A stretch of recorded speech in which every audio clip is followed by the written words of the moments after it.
घोषनाथं कारुण्यरूपं करुणाकरन्तं श्रीरामचरणं शरणं प्रपद्ये। कैलासराना शिवचंद्रमौळी फणींद्रभाटा भ्रुकुटी दळाळी कारुण्य सिंधू भवदुःखहरी तुझवीन शंभो मज कोण तारी। कृष्णाय वासुदेवाय हरये परमात्मने प्रणतक्लेशनाशाय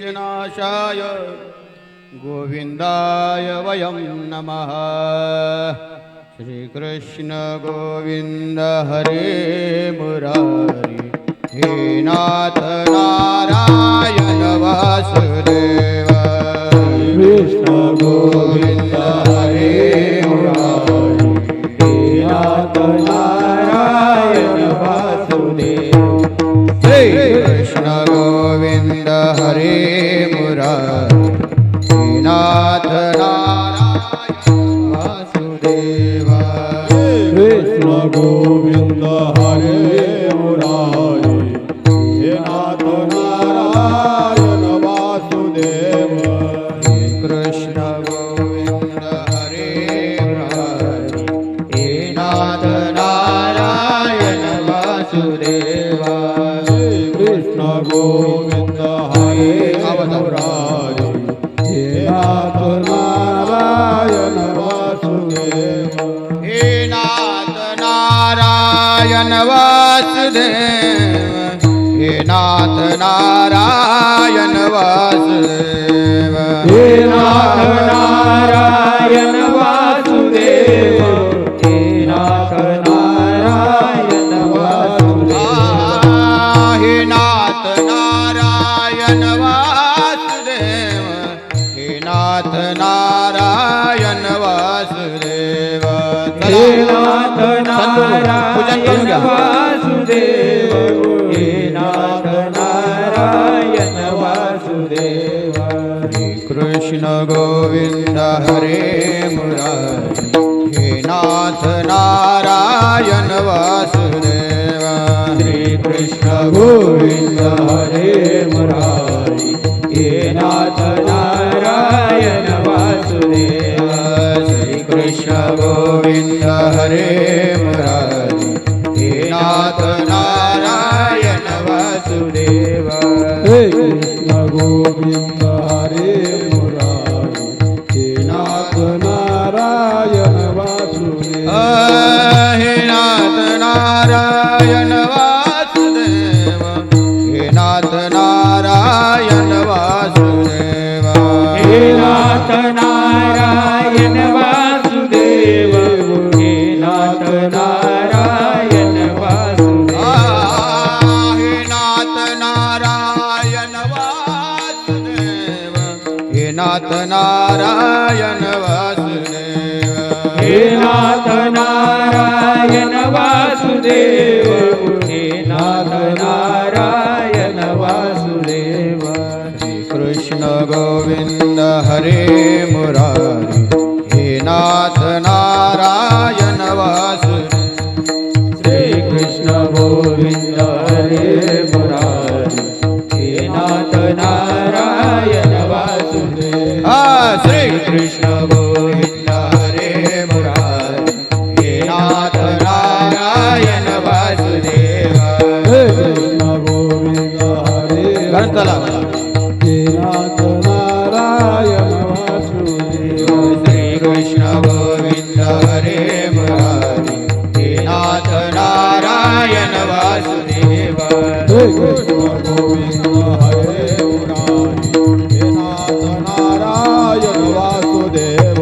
श्री कृष्ण गोविंद हरे मुरारी हे नाथ नारायण वासुदेव।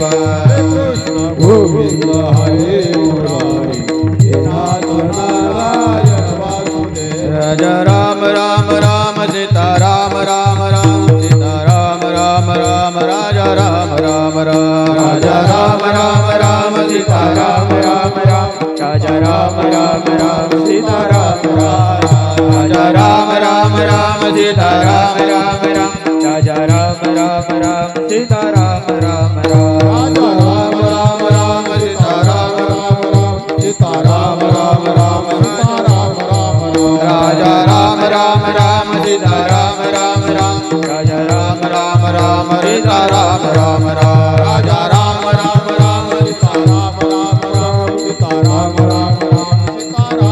राम राजा राम राम राम सीता राम राम राम राजा राम राम राम सीता राम राम राम राजा राम राम राम सीता राम राम राम राजा राम राम राम सीता राम राम राम राजा राम राम राम सीता राम राम राम राजा राम राम राम सीता राम राम राम राजा राम राम राम सीता राम राम राम राजा राम राम राम सीता राम राम राम राजा राम राम राम सीता राम राम राम सीता राम राम राम राजा राम राम राम राजा राम राम राम सीता राम राम राम सीता राम राम राम सीता राम राम राम कुंडलिका वरद हरी विठ्ठल ज्ञानदेव तुकाराम पंढरीनाथ भगवान भगवान माऊली ज्ञानेश्वर महाराज गुरु तुकाराम महाराज विश्वगुरु निवृत्तीनाथ महाराज शांती ब्रह्म एकनाथ महाराज आदिशक्ती मुक्ताबाई सप्तशृंगी माता की जय वेदो नारायण व्यास महाराज की जय शुक नारायण महाराज आज के आनंद की जय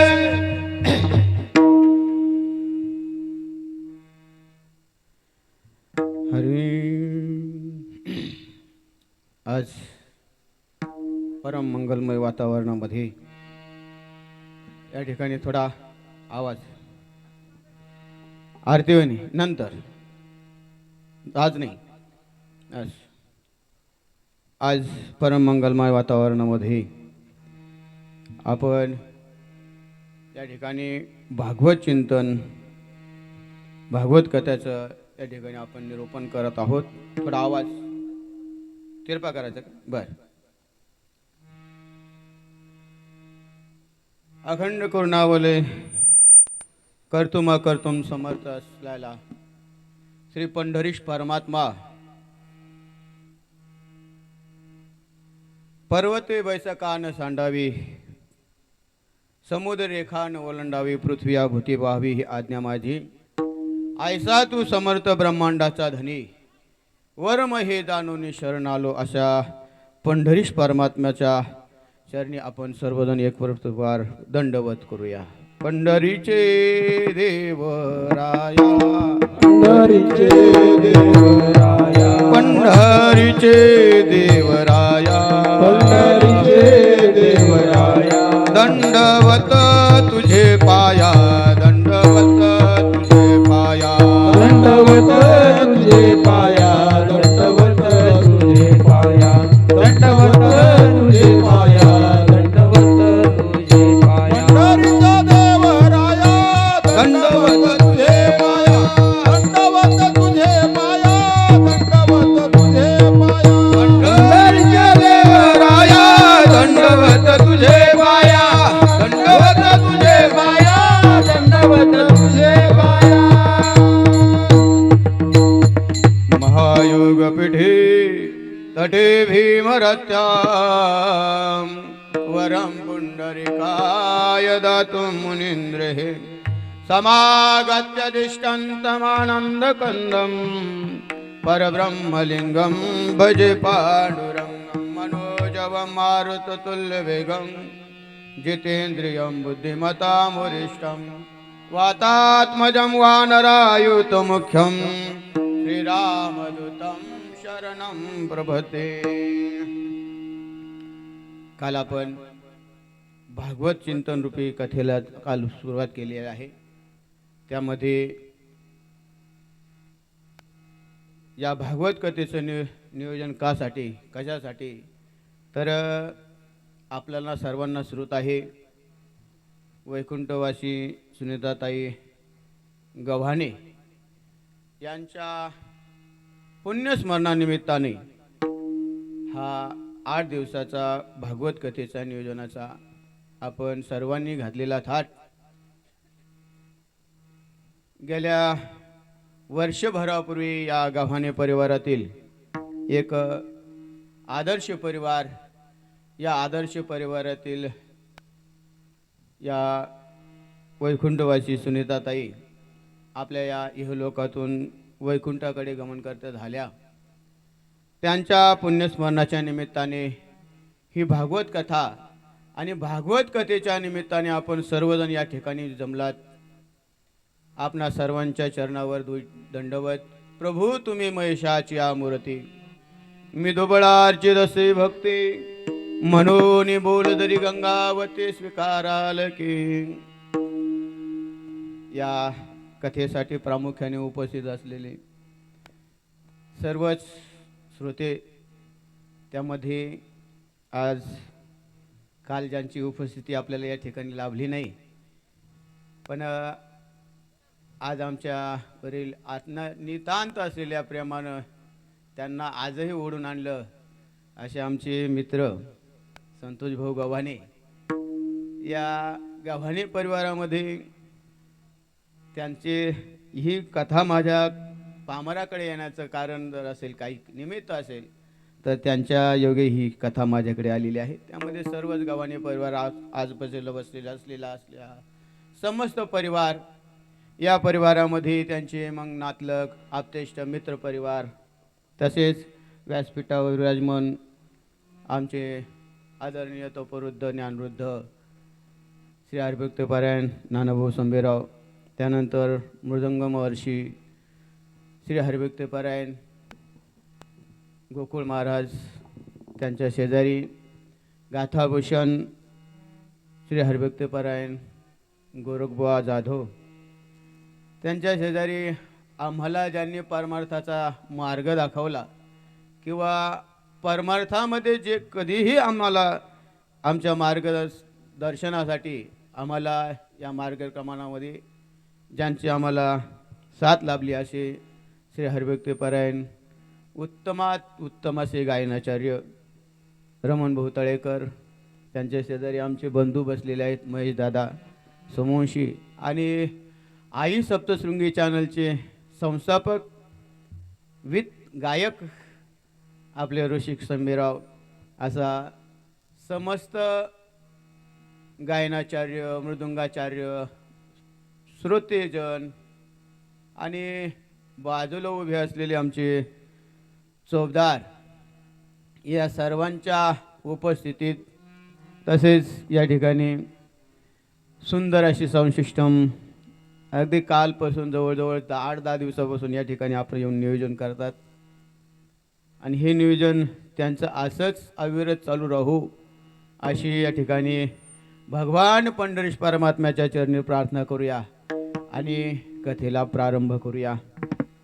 पुंडलिका वरदे हरी विठ्ठल श्री ज्ञानदेव पंढरीनाथ भगवान माऊली ज्ञानेश्वर महाराज की जय. श्री कृष्ण गोविंद हरे मुरारी, हे नाथ नारायण वासुदेव. श्री कृष्ण गोविंद हरे मुरारी, हे नाथ नारायण वासुदेव. कृष्ण गोविंद हरे मुरारी, हे नाथ नारायण वासुदेव. श्री कृष्ण गोविंद हरे मुरारी, हे नाथ नारायण वासुदेव. हे नाथ नारायण वासुदेव, हे नाथ नारायण वासुदेव. हे नाथ नारायण वासुदेव, हे नाथ नारायण वासुदेव. हे नाथ नारायण वासुदेव, हे नाथ नारायण वासुदेव.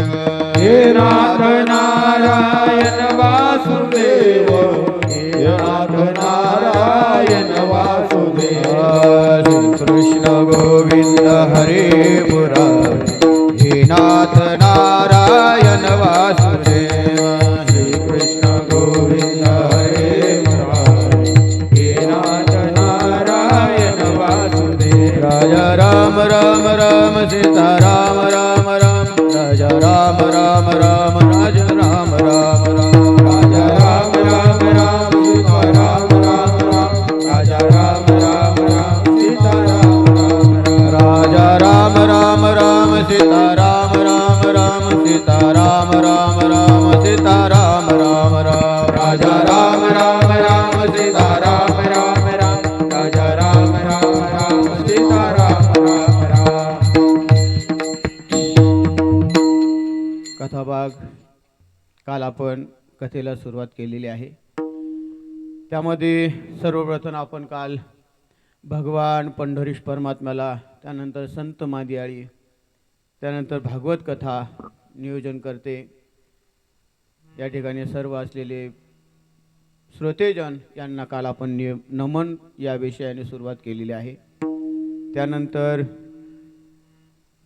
या भागवत ग्रंथाची फलश्रुती आपण पाहिली आणि भागवत ग्रंथ फलश्रुतीमध्ये काल आपण गोकर्ण आख्यान आत्मदेव यांचे चिरंजीव पुत्र गोकर्ण तसेच धुंदुली दुधंकारी या चरित्राला आपण काल प्रारंभ केला आणि ते चरित्र आपण काल पूर्णाहुतीला जरा धावत्या वेगामध्ये काल या चरित्राचा आपण काल प्रसंग पाहिला.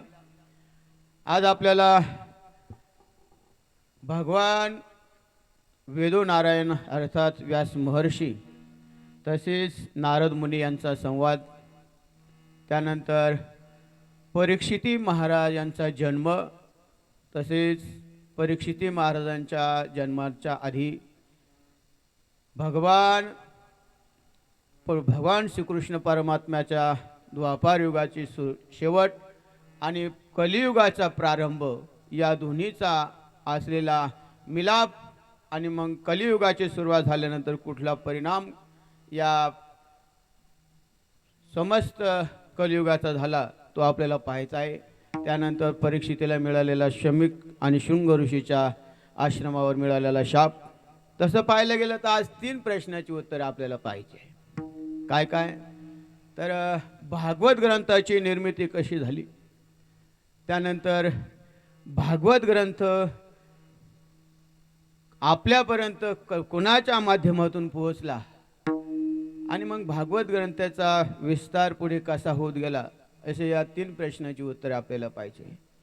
त्यामध्ये भागवत ग्रंथ कसा निर्माण झाला तर भागवत ग्रंथाच्या पहिल्या स्कंदाच्या आधी नारद मुनी आणि व्यास महर्षी यांचा संवाद आलेला आहे. त्यामध्ये वेदोनारायण व्यास महर्षी गंडकी नदीच्या तीराला जरा उद्विग्न मनस्थितीत बसलेले होते. का उद्विग्न मनस्थितीत बसलेले होते, कोण व्यासी, काल आपण व्यास महर्षींचा बराच वहपू पाहिला, त्यांची बरीच माहिती पाहिली. आपण त्यांना फक्त एक जन्माचा, त्यांचा जन्म कसा झाला ही कथा आपल्याला आधी बघायची आहे. तर व्यास महर्षींचा जन्म याची कथा पाहत असताना आपल्याला मांगेदेरा सिंहावलोकन करत असताना आपल्याला मागे पराशर ऋषी, त्यांचे पिताश्री वडील आणि पराशर ऋषींचे वडील वशिष्ठजी. वशिष्ठ कोण तर मला वाटतं ब्रह्मदेवाने सृष्टीच्या प्रारंभी 4 ब्राह्मण तयार केले. सनक, सनातन, सनकादी आणि सनकादी असे 4 ब्राह्मण त्या ठिकाणी तयार केले.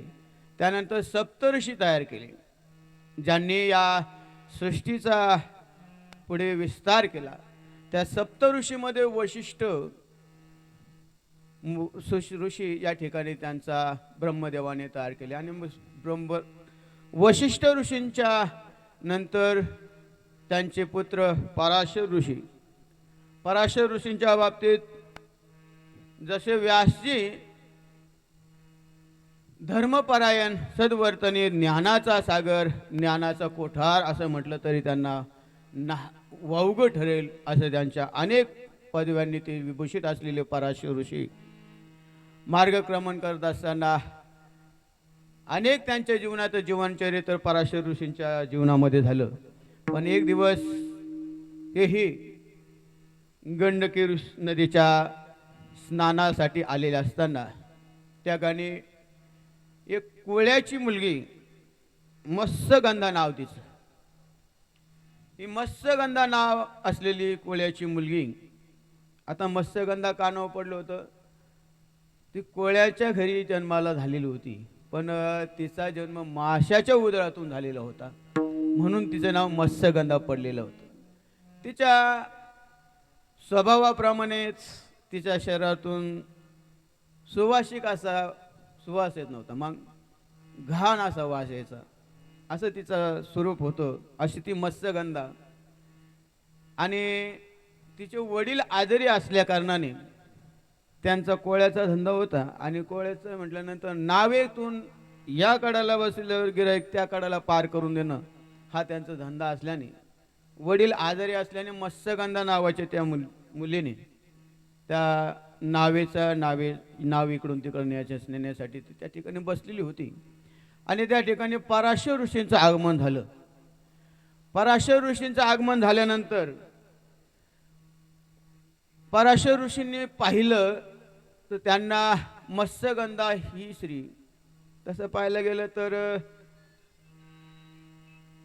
स्त्रियांचा परमार्थ आम्ही नाकारलेला आहे. आमच्या संत मांदियाळ्यांनी स्त्रियांचा परमार्थ नाकारलेला आहे. नको नको स्त्रियांचा सांगात, नको नको स्त्रियांचा ऐकात, नको स्त्रियांचा परमार्थ का करती आघात पुरुषाशी. अशा त्या मत्स्यगंध्याचं त्या ठिकाणी रूप पाहिलं आणि पराशर ऋषी त्या ठिकाणी तिच्या रूपावर मोहित झाले. रूपावर मोहित झालेले पराशर ऋषींनी त्या ठिकाणी मत्स्यगंधेला स्वतःच्या मनातली विज्ञापना इच्छा बोलून दाखवली की मला तुमच्याबरोबर विवाह करू मी इच्छित आहे. तसे ऋषी असल्यामुळे स्वभावतःच मृदू असा त्यांचा स्वभाव असल्याने त्यांनी तिला इच्छा बोलून दाखवली. आणि मग मत्स्यगंधेनेही तिला ऋषींना सांगत असताना सांगितलं की माझे वडील या ठिकाणी नसताना मी तुम्हाला वरू शकत नाही. मग तिच्या वडिलांची परवानगी आणली.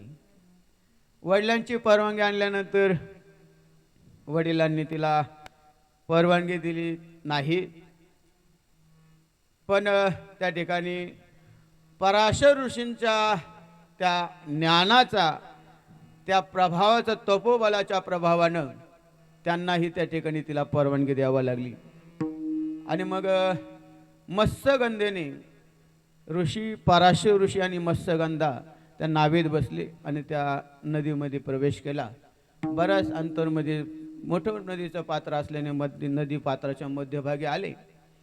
मध्यभागी आल्यानंतर त्या ठिकाणी मत्स्यगंधा आणि पराशर ऋषी, त्या पराशर ऋषींची इच्छा अनावर झाली आणि तिला त्या ठिकाणी पराशर ऋषींनी मत्स्यगंधेला आपल्या मनातील इच्छा बोलून दाखवली की या ठिकाणी मला तुझ्या संगे आता लगेच विवाह करायचा आहे. मग त्या मत्स्यगंधेने तिला सांगितलं की अशा पद्धतीने या ठिकाणी गांधर्व विवाह होऊ शकत नाही. का होऊ शकत नाही? तर आजूबाजूला सर्व लोक बसलेले आहेत, इथं सूर्यनारायण सर्व लोक आपल्याकडे बघत आहेत, या ठिकाणी आपला विवाह होऊ शकत नाही आणि आपलं मिलन पण होऊ शकत नाही. मग मत्स्यगंधेचं सांगितलं, मत्स्यगंधेने काही अटी ठेवल्या, माझ्या शरीराला दुर्गंधी येत आहेत. पराशर ऋषीने आपल्या तपाचे सामर्थ्य तपनेला अमुप चिरंजीव कल्पे व खुंटे नांदे अशा प्रकारे पराशर ऋषीने तिच्या अंगाचा जो दुर्गंध येत होता त्यामध्ये त्या सुगंध असा त्या ठिकाणी तिच्या जीवनामध्ये तिला प्राप्त झाला.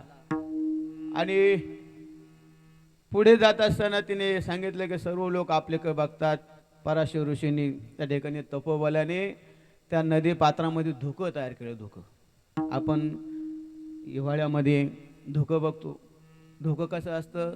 रस्त्याने चालत असताना आपल्याला 100 फुटावर सुद्धा गाडी पुढे दिसत नाही, असं धुकं त्या ठिकाणी त्या नदी पात्रामध्ये तयार केलं आणि दुसरी सृष्टी त्या ठिकाणी तयार केली पराशर ऋषींनी. त्या ठिकाणी पराशर ऋषी आणि मत्स्यगंधेचा त्या ठिकाणी विवाह झाला. नावेतच ही गोष्टी घडत आहेत. नावेमध्येच त्या ठिकाणी विवाह झाला, मिलन झालं आणि त्यांच्या मिलनाच्या योगातून त्या ठिकाणी व्यास महर्षीचा जन्म झाला. व्यास महर्षींचा जन्म झाला. कोण व्यास महर्षी? आपण त्यांचा काल बरीच माहिती पाहिली, पण एक जन्माची माहिती काल आपली राहिली होती. वेळेअभावी आपण आज एक 5-10 मिनिटामध्ये त्यांच्या जन्माची त्या ठिकाणी वरती या ना. व्यासजींची जन्माची कथा त्या ठिकाणी राहिलेली होती आणि मग 2 मिनिटात, अर्धा 5-10 मिनिटात आपण ती व्यासजीची कथा पूर्ण केलेली आहे. आज आपल्याला व्यासजी आणि नारदजी यांचा संवाद पाहायचा आहे. मी बोलून गेलो की गंडकी नदीच्या किनाऱ्याला नारायण व्यासजी त्या ठिकाणी बसलेले, पण मनाने उद्विग्न झाले होते. का उद्विग्न झाले होते? तसं पाहायला गेलं तर त्यांच्याकडे ज्ञानाचं कमी नव्हतं. त्यांनी अनमाप असे ग्रंथ तयार केले. त्यामध्ये 4 वेद, 6 शास्त्र, 18 पुराणामध्ये 17 पुराणाची निर्मिती त्यांची झालेली. व्यासही आमोप ग्रंथ केले, व्यासही आमोप ग्रंथ केले, व्यासही अमूप ग्रंथ केले, व्यासही अमूप. याजसाठी जप, याजसाठी तप, याजसाठी जप, याजसाठी जप, याजसाठी जप, याजसाठी तप, याजसाठी जप, याजसाठी जप.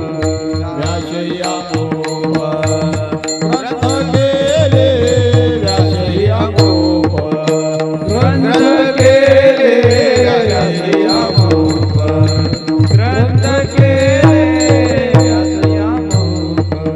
जगद्गुरु तुकोबाराया व्यासांच्या ग्रंथ निर्मितीचा त्या ठिकाणी दुजोरा देतात. जगद्गुरु तुकोबाराया सांगतात, व्यासही अमुप ग्रंथ केले. ज्यांचे ग्रंथाची संख्या ज्यावेळेस सांगता येत नाही त्यावेळेस अमूप, असंख्य, अमाप असे शब्द वापरले जातात. मग वेदो नारायण व्यासजींनी अनंत ग्रंथांची निर्मिती केली. त्यामध्ये त्यांचे 17 पुराण त्या ठिकाणी झालेली होती. तरी सुद्धा मनामध्ये उद्विग्न होती, असमाधानी होते. असमाधानी असलेले व्यासजी महर्षी त्या ठिकाणी बसलेले असताना का असमाधानी होते? तर ज्या मागे जेवढे ग्रंथ निर्मिती त्यांनी केले त्यामध्ये त्यांनी ज्ञान ओतप्रोत भरलेलं होतं. ज्ञानाचा साठा त्यांच्याकडे भरपूर होता, पण ज्ञानाला जोडी प्रेम नसल्यामुळे त्यामध्ये असमाधानी होते. मनानं उद्विग्न. बघा ना, मनुष्यांना असं कर्म करावे का आपल्या जीवनामध्ये समाधान प्राप्त होईल. मला वाटतं आपण दिवसभर असं कर्म करावं की संध्याकाळी झोपत असताना आपल्याला चांगली झोप लागेल. आणि झोपत असताना असा विचार करायचा की उद्या सकाळी आपल्याला नवीन कर्म करायचं नाही, आहे त्या कर्मावर उद्या आपल्याला त्याच कर्मावर, त्याच मार्गक्रमावर, जसे संत मांदियाळी मार्गक्रमण केले, वेद मार्गे मुनी गेले त्यांची मार्गे चालिलो. अशा प्रकारे वेदांच्या मार्गावर मार्गक्रमण करणे, संतांनी जो मार्ग आपल्या पुढे ठेवला, मार्ग धावून गेले आधी. दयानिधी संत दे तेनेची पंथी चालू जाता, न पडे गुंता कोठे काही. म्हणून आपल्या जीवनामध्ये असं कर्म करायचं की आपल्याला समाधान प्राप्त होईल. तुका म्हणे जे राहे समाधान, ऐसे ते भजन पार पावे, ऐसे ते भजन पार पावे. तुका म्हणे राहे समाधान, ऐसे ते भजन पार पावे, ऐसे ते भजन पार पावे. तुका म्हणे जेणे राहे समाधान, तुका म्हणे जेणे राहे समाधान. आपल्या जीवनामध्ये समाधान जसं प्राप्त होईल, मग समाधान कुठं प्राप्त होईल? तर मला वाटतं समाधान प्राप्त होण्याचे 2च ठिकाण आहेत. एक आहे भगवंताचं चरण आणि एक आहे संतांचं चरण. या दोन गोष्टी सोडल्या तर समाधान दुसरीकडे नाही. भगवंताच्या नामसंकीर्तनामध्ये समाधान आहे. भगवंताचं नामसंकीर्तन करा, जीवनामध्ये भजनानंदी व्हा. भजन आपल्या जीवनामध्ये किती महत्वाचे. जगद्गुरु तुकोबराय सांगतात, तुका म्हणे येथे भजन प्रमाण आहे. आणि मग भजन हे नित्यानं जर झालं तर आपल्या जीवनामध्ये आपल्याला समाधान प्राप्त होईल. सदा नाम घोष करू हरी कथा, तेने सदा चित्ता समाधान. आज आपण एकमेकांच्या विषयी जर पाहिलं तर आपण सर्व असमाधानी आहोत. संसार आपला असमाधानी आहे. आपण आज केलं की समाधान संसारामध्ये उद्या काहीतरी करण्याची आपली इच्छा बाकी आहे. कितीही कामवा जीवनामध्ये, कितीही संपत्ती कमवा जीवनामध्ये, आपल्याला त्याची संपत्तीची हाव आपली पूर्ण होत नाही. म्हणून आपण असमाधानी आहोत. पण भजन ही एक अशी साधना आहे की जी आपल्या जीवनामध्ये समाधान प्राप्त करून देईल. अनेकांनी ते समाधान आपल्या जीवनामध्ये प्राप्त केलं. भजनामध्ये एक समाधान आहे आणि एक संत मांदेळ्याच्या चरणामध्ये एक समाधान आहे. देखिल्या चरण वा. वैष्णवाचे, देखिल्या चरण वैष्णवाचे देखिले चरण, वैष्णवाचे देखिले चरण.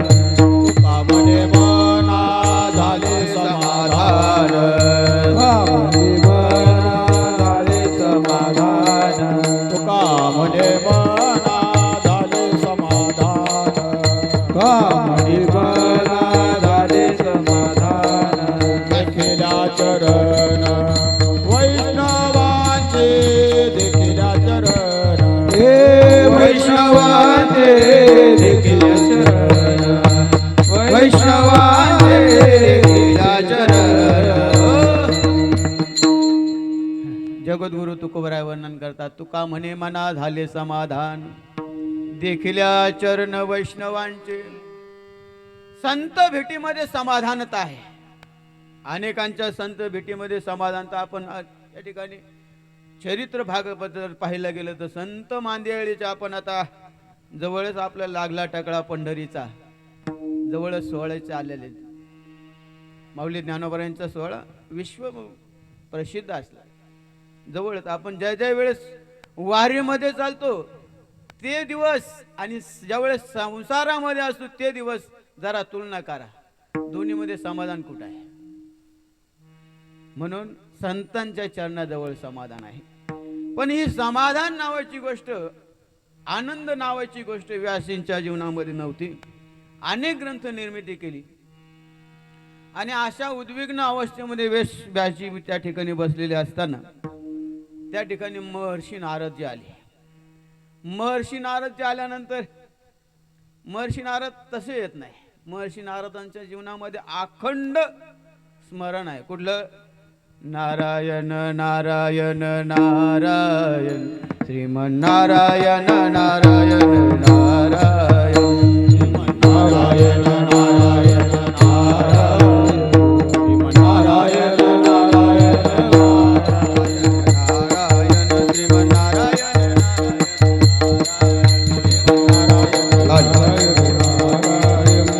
नारायण नारायण पुंडलिका वरदारी विठ्ठल श्री ज्ञानदेव तुकाराम पंढरीनाथ भगवान वेदो नारायण व्यास महाराज की जय.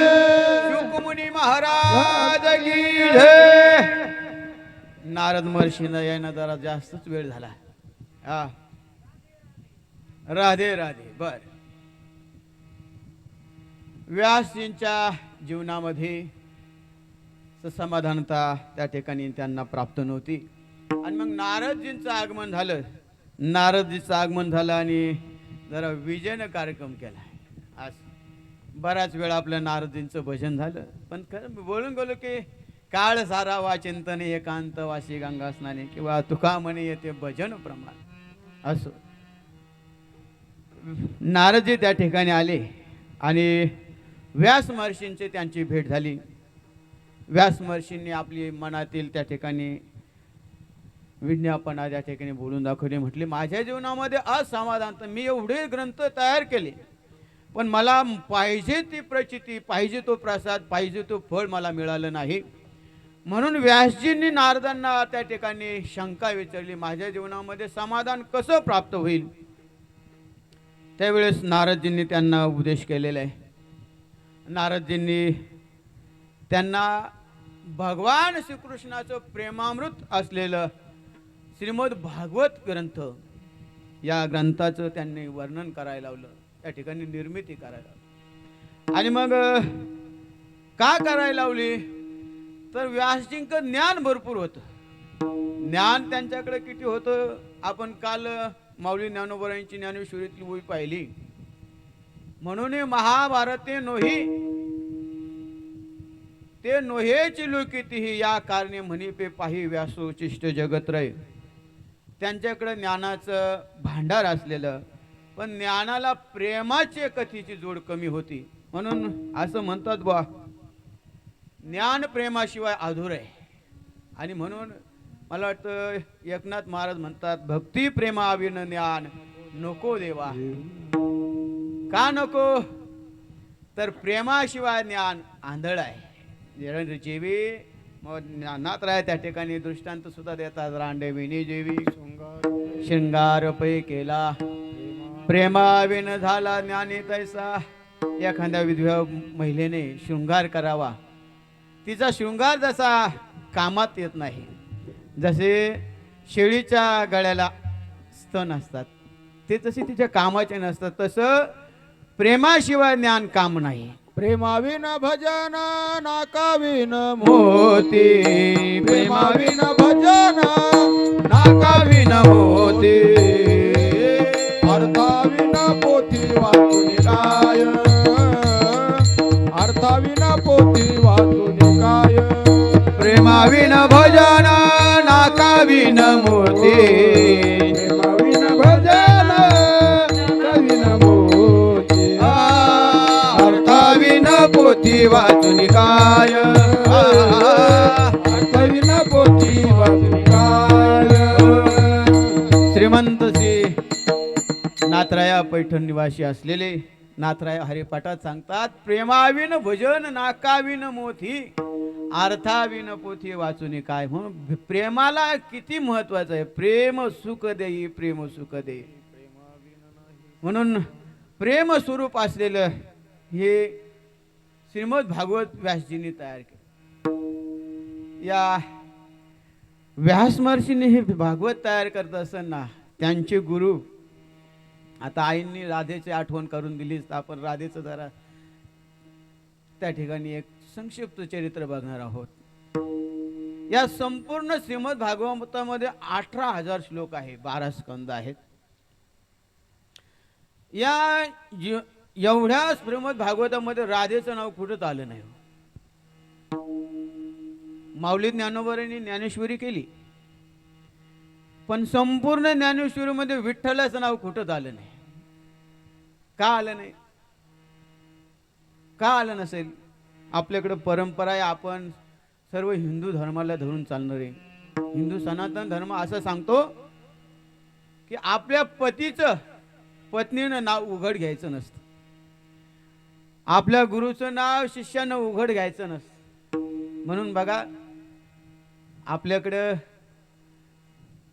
ज्या ज्या वेळेस नाव घेण्याची पद्धत येते त्या त्या वेळेस स्त्रिया आपल्या पतीचं नाव घेत असताना काहीतरी उखाण्यातून नाव घेतात, सरळ उघड नाव घेत नाही. ज्या ज्या जुन्या स्त्रिया या ठिकाणी वयोवृद्ध स्त्रिया बसलेल्या आहे, त्या पतीला आपलं नाव, पतीला नाव आवाज देत असताना डायरेक्ट नावानं काही देत नव्हते. मग एक तर मुलाचंच नाव घेतील, मोठ्या मुलाचं. असं जुनी परंपरा चालत आलेली. तसं व्यासजींनी या ग्रंथामध्ये राधेचं नाव घेतलेलं नाही, कारण व्यासजींनी राधेलाच गुरु मानलेले आहे. का, तर राधा हा जो शब्द जरा उलटा वाचा, धारा, अखंड प्रेमाची धारा ती राधा.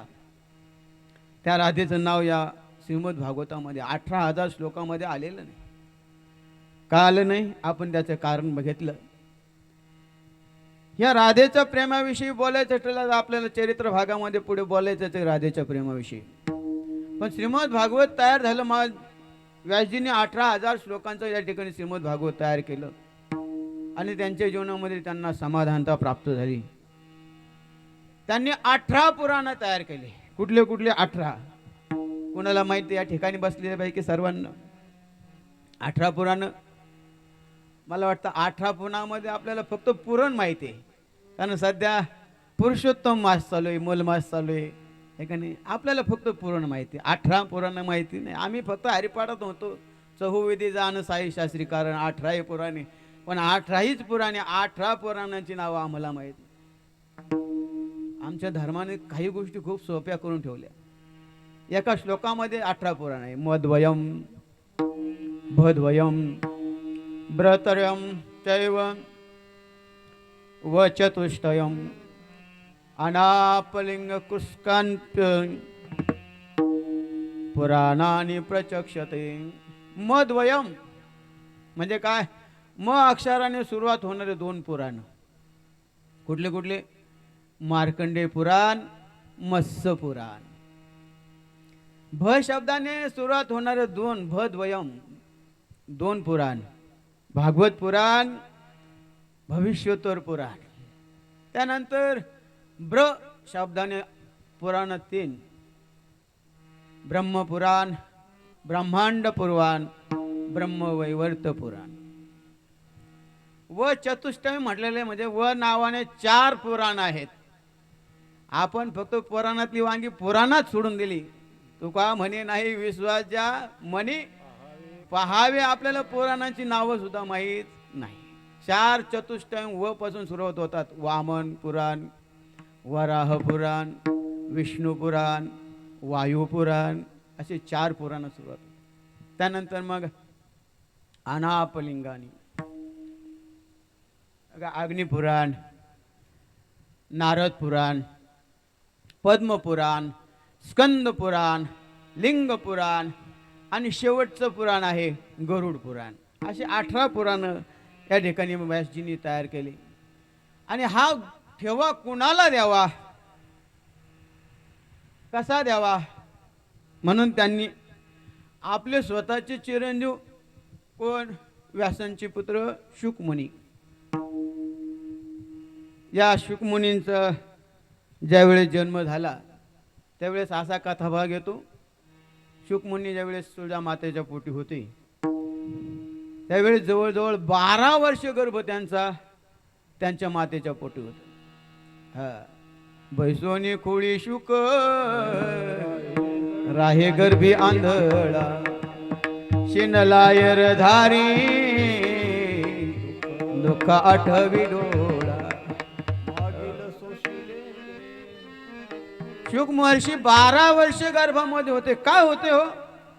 त्यांना माहित होतं बाहेर आलं की अवकाळा चालू आहे. जोपर्यंत गर्भात आहे तोपर्यंत भगवंताची संगत आहे, तोपर्यंत आपण आता गर्भातच राहायचं. 12 वर्ष शुक महर्षी आत झाले. आणि मग मध्यस्थी केली भगवान श्रीकृष्णाने. मागील सोशिले ते नाभी म्हणे गोपाळा. मागचं काही तुमच्या जीवनामध्ये जो त्रास झाला आता ह्या जीवनात तो होणार नाही. का होणार नाही? आता तुम्ही शुकमुनी या नावाने प्रकट व्हायचं आहे. आणि मग असं आश्वासन मिळाल्यानंतर शुक महर्षीच्या गर्भातून बाहेर आले. ब्राह्मणाचे पोर एक खेळाशी भ्याले, ब्राह्मणाचे पोर एक खेळाशी भ्याले. लपाले रे कापत कापत बाहेर आले, कापत कापत बाहेर आले. नागवेची पळून गेले रे, नागवेची पळून गेले रे, नागवेची पळून गेले रे, नागवेची पळून गेले रे. ऐक खेळ्या तुझं सांगितले ऐसे दारुण खेळ खेळे रे, ऐक खेळ्या तुझं सांगितले ऐसे दारुण खेळ खेळे रे, ऐक खेळ्या तुझं सांगितले ऐसे दारुण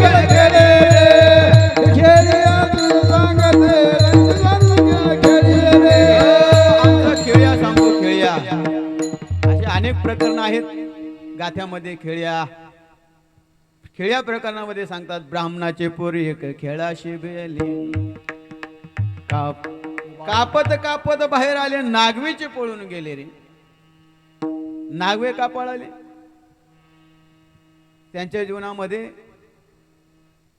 त्यांना संसार नको होता. संसारापासून आपल्या जीवनामध्ये 4 आश्रम आपण मानतो, ब्रह्मचर्य, वानप्रस्थ, ब्रह्मचर्य, गृहस्थ, वानप्रस्थ आणि संन्यास.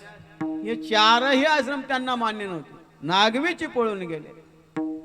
आणि मग व्यास महर्षी त्यांच्या पाठीमागून शुकमुनी पुढे चालले. शुकमुनी पुढे चालत असताना एका सरोवरामध्ये काही तरुणी स्नान करत होत्या. नागवे असलेले शुकमुनी त्या सरोवराच्या किनाऱ्यावरून पुढे निघून गेले आणि मागून व्यासजी त्या ठिकाणी आले. व्यासजींना पाहून त्या मुली लाजल्या. त्यांनी अंगावर कपडे वगैरे घातले आणि व्यासजींनी ज्यावेळेस हे पाहिलं, म्हटले आताच जन्मलेला तरुण मुलगा तुमच्या पुढून गेला, त्यावेळेस तुम्ही लाजल्या नाहीत. आणि मी एकदम वृद्ध झालेलो, म्हातारा झालोय, आता माझं वय झालेलं आहे, मला बघून लाजण्याचं, मी तुमच्या वडिलांच्या वयाचं आहे, मला बघून तुम्ही का लाजले? त्यावेळेस त्या सरोवरातील मुलींनी, त्या ठिकाणी स्त्रियांनी त्यांना खूप सुंदर उत्तर दिलं. काय उत्तर दिलं ऐका. त्या स्त्रियांनी सांगितलं, व्यास महर्षी आपण ज्ञाते आहात. जो समोरून पळून गेला, शुकमुनी पुढे गेले ना, त्यांच्या मनामध्ये स्त्री आणि पुरुष हा भाव नव्हता. म्हणून त्यांच्याकडे बघत असताना आम्ही, तो भाव आमच्या जीवनामध्ये आला नाही. पण तुम्ही येत असताना तुमच्या अंगावर कपडे आहे, ज्या अर्थी तुमच्या अंगावर कपडे आहे त्या अर्थी तुमच्याकडे स्त्री आणि पुरुष हा भाव आहे. आणि म्हणून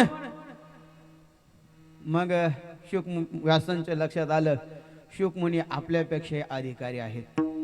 म्हणून हा अनमोल ठेवा व्यासजींनी शुकमुनींच्या स्वाधीन केला. शुकमुनीच्या स्वाधीन तसं पाहायला गेलं तर मग हा अनमोल ठेवा आपल्यापर्यंत पोहोचला कसा? हे श्रीमद भागवत आपल्यापर्यंत आलं कसं? तसं पाहायला गेलं तर त्याच्या आधी एक गुरु एक शिष्य परंपरा होती. भगवान विष्णूंनी ब्रह्मदेवाला ते गुज विधाता सांगे नारदासी, नारदे व्यासाशी उपदेशिले.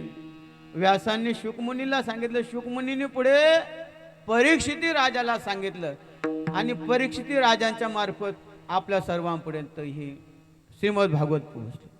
कोण परीक्षिती? जरा नाव विचित्र वाटतं ऐकायला, हे का नाही? नाव विचित्र वाटतं ऐकायला. आता आपल्याला खूप सुंदर सुंदर नाव ऐकायची सवय झाली. काय? स्वीटी, पप्या, पपी. आता मग एक तर नवीनच नाव आलं बॉब. समजा हे आता उद्या जर म्हातारे झाले तर यांना काय म्हणायचं? आता पहिले धोंडोपंत असं यांना बाबा म्हणलं तर काय चालवतात, यांना बाबा कसं म्हणायचं? आपल्याकडे आता जरा नावं जरा चांगली ठेवा. आता पुढे कथाभाग येणार आहे. आजा मेळ्याच्या जीवनामध्ये त्यानं त्याच्या मुलाचं नाव नारायण ठेवलं आणि ज्यावेळेस तो मरणाशी आला तर नारायण नावानं त्याचा उद्धार झाला. आपण जरा नावं चांगली ठेवा. तसं खेडोपाडी अजून बरीच संस्कृती आहे, टिकून आहे. नाव जीवनामध्ये चांगली असावी. परीक्षिती.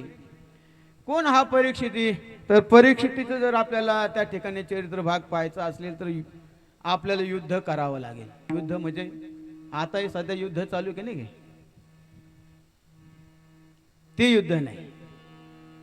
2 युद्ध आपल्या धर्मामध्ये होऊन गेले. एक आहे राम रावण युद्ध आणि एक आहे कौरव पांडव युद्ध. दोघंही 2 टोकाची युद्ध आहेत. परत तसे युद्ध होणे नाही. अजून काही तिसरं महायुद्ध झालेलं नाही. सुरुवात झालेली असं म्हणतात बा 2032 पर्यंत आपण शक्यतो बऱ्यापैकी संपणार आहोत. आता कोण संपल ते सांगता येणार नाही, पण ज्यानं कास धरली परमार्थाची तो वाचणार आहे. असं आता पुढचं भविष्याचा विचार न करता आपण या 2 युद्धांचे त्या ठिकाणी टोकं बघणार आहोत. राम रावण झुंजले कैसे, राम रावण जसे माऊली ज्ञानोबा ज्ञानेश्वरीमध्ये वर्णन करतात. माऊली ज्ञानोबरायांनी ज्ञानेश्वरीमध्ये अनेकविध दृष्टांत सांगितले. दृष्टांत म्हणजे सिद्धांत पटवून देण्यासाठी काही केलेली युक्ती त्याला दृष्टांत म्हणायचं. हरिपाठात माऊली सांगतात, ज्ञानदेव सांगे दृष्टांताचे मात, साधूचे संगती तरुणोपाय. अनेक वेळी दृष्टांत माऊलीने दिले, पण राम रावण युद्ध कसं झालं याला दृष्टांत माऊलीनं सापडला नाही. त्यांनी सांगितलं राम रावण युद्ध कसं झालं, राम रावण झुंजले तैसे.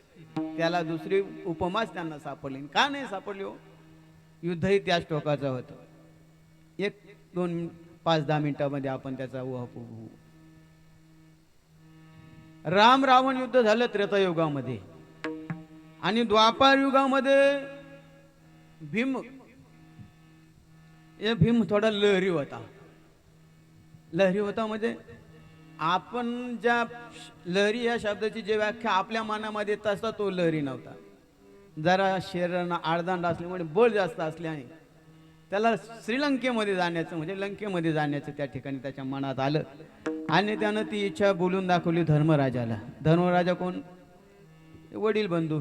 त्यांचं नाव युधिष्ठिर, पण आयुष्यभर धर्माने वागला म्हणून त्यांचं नाव धर्मराजा पडलं. धर्मराजाला ती इच्छा बोलून दाखवली. तुम्ही म्हणशाल मनात शंका सुद्धा येऊ शकते. त्रेतायुगामध्ये लंकेमध्ये लंका राजा बिभीषणा केली चिरकाळ स्थापना. त्रेतायुगामध्ये दिलेली ती लंका अजून तिथं ती आहेत का? हो आहेत. बिभीषण चिरंजीव मध्ये आहे. 7 चिरंजीव आहे. 7 चिरंजीव आहे. हा, अश्वस्थामा बलर व्यासो. त्यामध्ये एक चिरंजीवाचं मंदिर प्रत्येक गावात आहे. त्यांना आपण हनुमंत महाबळी, दाढी रावणाची जाळी, आणि बाकीचे तुम्ही शोधा काही, आहे का नाही? सगळेच आपण सांगायचं नसतं, काही तुम्हाला ठेवायला पाहिजे का नाही. असो, त्यामध्ये बिभीषण हा 7वा चिरंजीव आहे. आणि मग ज्यावेळेस ती लंका राज्य बिभीषणा दिली, ती अजूनही लंकामध्ये बिभीषण आहे, पण ज्याला भाग्य आहे त्याला मिळेल. त्याला अजूनही अश्वस्थामा फिरतो आहे. कुठे? हस्तिनापुराच्या त्या जंगलामध्ये अजूनही आहे. असो, भीमाला मनातून वाटलं की आपल्याला आता लंकेमध्ये जायचं आहे, आणि मग लंकेमध्ये गेल्यानंतर तिथंच त्यांचं स्वागत आगत झालं. घाली संताशी आसने, पूजा करी काया वाचा मने. आणि गेल्या गेल्या अतिथी देवो भव म्हणून त्या ठिकाणी त्यांना त्या ठिकाणी पाहुणचार झाला. पाहुणचार झाल्यानंतर भीम जरा आडदान बोलून गेलो मी. भीमानं त्या ठिकाणी इच्छा व्यक्त केली, मला स्नान करायचं आहे. आता भीमाचं स्नान म्हणजे काही साधं सुद्धा स्नान नव्हतं. भीमानं स्नान करण्यासाठी सरोवराचे त्या ठिकाणी मग भीमाला एक सरोवर दाखवलं. यथेच्छ स्नान केलं भीमानं त्या सरोवरामध्ये. यथेच्छ स्नान केल्यानंतर बराच वेळ पोहिला भीम त्या ठिकाणी स्नान करत. बरं, पण त्याला त्या सरोवराचा ठाव काही लागला नाही. ठाव लागला नाही म्हणजे त्याला काही तळापर्यंत जाता आलं नाही. सरोवर इतकं खोल होत. ते सरोवर स्नान झाल्यानंतर भीमदादा परत बिभीषणाला भेटला आणि म्हटले, असं सरोवर अजून पाहायला मिळालं नाही. बिभीषण मनामध्ये जरा मिश्किल हसला, आणि मनामध्ये मिश्किल हसलं का त्या ठिकाणी काहीतरी गुढ लपलेला असतो. हा, लय जण हसले. मला वाटतं भागवतामध्ये 32 ठिकाणी 32 जण हसलेले, अनेक जण हसलेले 32. त्यामध्ये काही हसण्याचे प्रकार तुमच्या पुढे ठेवण्याचा प्रयत्न करेल. एकदा प्रभू रामचंद्र हसले होते. कुठं? वनवासात असताना. एक मला वाटतं आपल्या पंचवटीमध्येच एका अश्वस्थ नावाच्या वृक्षाखाली बसलेले असताना वट्यावर माता सीता जवळ बसलेली आहे, आणि त्या ठिकाणी प्रभू रामचंद्राला हसू आलं. माता सीतेने विचारलं, प्रभू रामचंद्र आपण का हसले?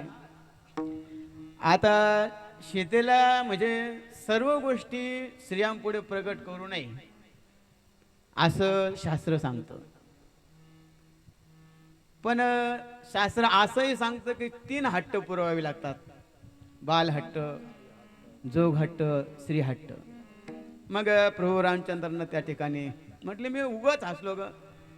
माता सीतेने सांगितलं, तुम्ही त्रिभुवनाचे राजे आहे, कर्तुम अकर्तुम अन्यथा कर्तुम शक्ती तुमच्याकडे आहे, तुम्ही उगाच हसणार नाही. म्हटले उगाच हसणार नाही म्हणजे कसं? म्हटले तुम्ही उगाच हसणार नाही, त्यामध्ये काहीतरी गूढ लपलेला आहे. म्हटले शेते मी उगाच हसलो नाही. समोरून 2 मुंगळे येत राहिले, म्हणजे समोरून 2 मुंगळे येत होते. नाही इथं नाही, त्यांच्या पंचवटीत. त्या 2 मुंगळ्यांक पाहून मला हसू आलं. म्हटले काय त्यांच्या योनीमध्ये त्यांचं हसण्यासारखं काय आहे? म्हटले ते जे 2 मुंगळे आहे ना, ते एकमेकावर बसून माझ्याकडे येऊ राहिले. म्हटले जरी एकमेकावर बसून येत असेल त्याच्यामध्ये हसण्यासारखं काय माहिती? म्हटले हे जे 2 मुंगळे आणि हे मागच्या जन्मेचे ऐरावत आहे आणि एक इंद्र आहे. खालचा जो चाललाय तो ऐरावत आणि वर बसून चाललाय तो इंद्र आहे. त्यांना मागच्या जन्माची सवय अजून मोडली, म्हणून अजूनही देवेंद्राला खुर्ची सोडवत. म्हणून मला हसू आलं. म्हटले असे लय जण हसले. एकदा द्रौपदी हसली होती, आता पुढे येणार तो कथा भाग. 32 जण हसले होते. त्यामध्ये आज बिभीषण हसलेला आहे. म्हणले बिभीषण का हसला?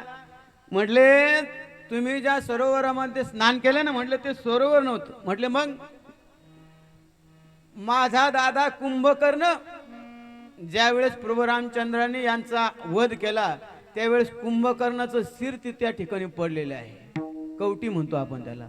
आणि त्या कवटीमध्ये पाणी साचलेलं आहे. त्या साचलेल्या पाण्यामध्ये, त्या कवटीच्या साचलेल्या पाण्यामध्ये तुम्ही यथेचे स्नान करून आले.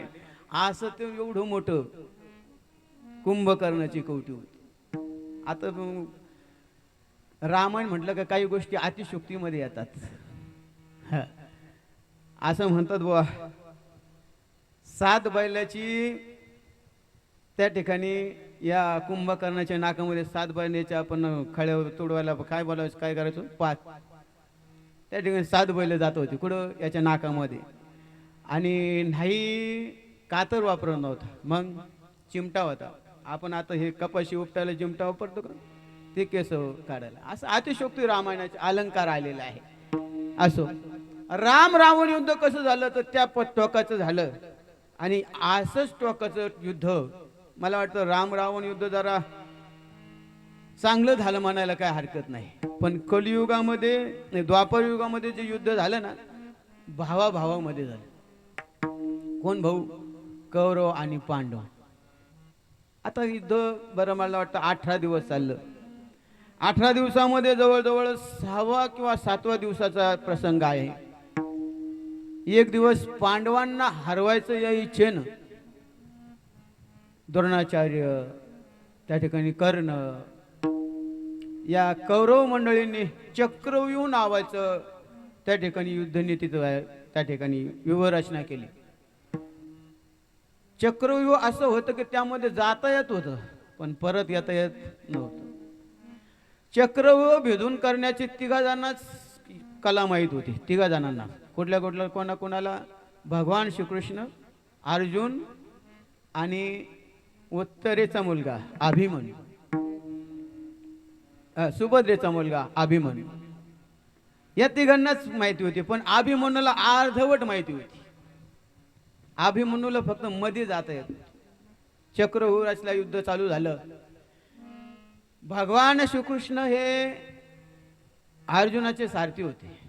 आपल्याला माहित आहे, ध्वजस्तंभावरी वानरू तो मूर्तिमंत शंकरू, सारथी शारंग धरू अर्जुनेसी. अर्जुन हा सारथी असल्याने भगवान श्रीकृष्णाचा रथ काही कारणाने त्या चक्रव्यूहापासून बाजूला नेला. बराच लांब अर्जुन त्या ठिकाणी युद्ध करण्यामध्ये लांब गेला. आपण कुरुक्षेत्रावर बरेच जण जाऊन आलेले आहात. कुरुक्षेत्र छोटं नाही. अर्जुन लांब बाजूला गेल्यानंतर मग चक्रव्यूह भेदून कोणी करावं? त्या ठिकाणी मग अभिमन्यू पुढे आला. अभिमन्यूने त्या ठिकाणी धर्मराजाचा नमस्कार केला आणि सांगितलं मी त्या ठिकाणी आता चक्रव्यूह भेदन करतो. मला ती कला अवगत आहे. पण मी बोलून गेलो की अभिमन्यूला सुद्धा अर्धवट कला प्राप्त होती. का प्राप्त होती अर्धवट? ज्यावेळेस अभिमन्यू गर्भात होता ना, गर्भात, त्यावेळेस अर्जुन सुभद्रेला सांगत होता काय चक्रव्यूह भेदन कसे करावं. सांगत असता असता अर्ध ज्ञान म्हणजे भेदन करायची कला सांगत असताना तेवढपर्यंत सुभद्रा जागी राहिली. नंतर सुभद्रेला झोप लागली. भेदन करण्याची कला यानं गर्भात ऐकली. दोघ जणांनी गर्भामध्ये ज्ञान मिळवलं. कोणा मच्छिंद्रनाथांना मच्छिंद्राला आधले सहज स्थिती. आदिनाथ उमा बीज प्रकटले मच्छिंद्राला आधले सहज स्थिती. आणि या ठिकाणी अभिमन्यूला गर्भात ज्ञान मिळालं, पण ते अर्धवट मिळालं. आणि अर्धवट ज्ञान कामाचं नाही. अभिमन्यूने चक्रव्यूह भेदन केला, पण त्याला बाहेर कसं पडावं हे ज्ञान नव्हतं. आणि मग बराच वेळ त्याने त्या ठिकाणी प्रतिकार केला. पण कर्ण, दुशासन, दुर्योधन, त्या ठिकाणी जयद्रथ, कीचक असे अनेक योद्ध्यांनी त्याला चारही बाजूने घेरलं आणि त्या ठिकाणी अभिमन्यूचा अंत केला. अंत करत असताना अभिमन्यू अगदी शेवटचा घटका मोजत असताना जयद्रथानं त्याच्या छातीवर लात मारली आणि त्यानं त्या ठिकाणी रक्ताची उलटी त्या ठिकाणी अभिमन्यूला झाली. अगदी शेवटचा घटका मोजत आहे अभिमन्यू. त्यावेळेस अर्जुन त्या ठिकाणी आला. अर्जुनानं पाहिलं अभिमन्यू आता शेवटचा घटका मोजत आहे. भगवान श्रीकृष्ण त्या ठिकाणी आले. अभिमन्यू शेवटचा घटका मोजत आहे. अर्जुनानं भगवान श्रीकृष्णाला विनंती केली. अर्जुना आपलं भगवान, अरे जीवनामध्ये आयुष्यभर आम्ही भजन केलं. लोक कोण टाळावर भजन करतो, कोण विण्यावर, कोण मृदंगावर, कोण कशावर भजन करतं. अरे पण मुखानं भजन करतात. मी माझे झोपी गेल्यानंतर माझे रोम सुद्धा भजन करतात, कृष्ण कृष्ण कृष्ण. अरे तुझी बहीण कोण सुभद्रा आणि द्रौपदी हिनं तुला सर्वस्व अर्पण केलंय. आता एवढा अभिमन्यूला उठवावं लागेल. भगवान श्रीकृष्णानं सांगितलं, मी या निसर्ग चक्रामध्ये मला हात घालण्याचा त्या ठिकाणी परवानगी नाही. मी सर्व शक्तिमान आहे. चाले हे शरीर कोणाचे असते किंवा वृक्षाचे पान हाले जायची सत्ता, असं जरी मी सर्व शक्तिमान असलो तरी मला ती शक्ती नाही. कारण मला ती जर शक्ती असती तर माझा जन्म कुठे झाला नसता, कारागृहामध्ये झाला नसता. ज्या वेळेस राम अवतारामध्ये होतो तो माझं नाव घेता घेता माझ्या वडिलांना प्राण सोडावा लागला. चौघे पुत्र दशरथा, अंतकाळी एकही नव्हता. ही जर माझ्या हातामध्ये गोष्ट असती तर मी ते ठिकाणी. अर्जुनानं पुन्हा जसं वकिलांकडे एक एक पॉइंट असतो त्याकडे अर्जुनानं पुन्हा दुसरा पॉइंट. अरे लोक जागृतीत स्वप्न भजन करतात, स्वप्नात भजन करतात, सुखात भजन करतात. आम्ही दुःखात भजन केलो. पाहते पांडव अखंड वनवासी, पाहते पांडव अखंड वनवासी, पाहते पांडव अखंड वनवासी, पाहते पांडव अखंड वनवासी. परित्या देवासी आठवीती, परित्या देवासी आठवीती, पाहते पांडव अखंड वनवासी, पाहते पांडव अखंड वनवासी. परित्यादेवासी आठवीसी, परित्या देवासी आठवीसी, पाहते पांडव अखंड वनवासी, पाहते पांडव अखंड वनवासी. आम्ही दुःखात तुला विसरलो नाही रे कृष्णा. मला शेवटचा एवढा अभिमन्यूला तू जागृत कर. देवानं सांगितलं हे माझ्या हातात नाही. एवढा कथाभाग चालत असताना अभिमन्यूचा त्या ठिकाणी शेवट झाला. पण अर्जुनानं त्या ठिकाणी पण केला काय, उद्या सूर्यास्त होईपर्यंत जयद्रथाला त्या ठिकाणी बराच कथाभाग पुढे झाला. आणि असा कथाबक पुढे चालत असताना द्रौपदीचे 5 पुत्र अश्वत्थाम्याने झोपेत मारले. द्रौपदीचे 5 पुत्र अश्वत्थाम्याने झोपेत मारले, कारण पांडवांचा वंश संपवायचा. त्याला तसं यांना मारायचं होतं. कोणाला? धर्म, अर्जुन, नकुल, सहदेव, भीम याचं 5 जणांना मारायचं होतं. पण रात्रीचा शक्यतो लोकांना काही कळत नाही असं म्हणतात बुवा.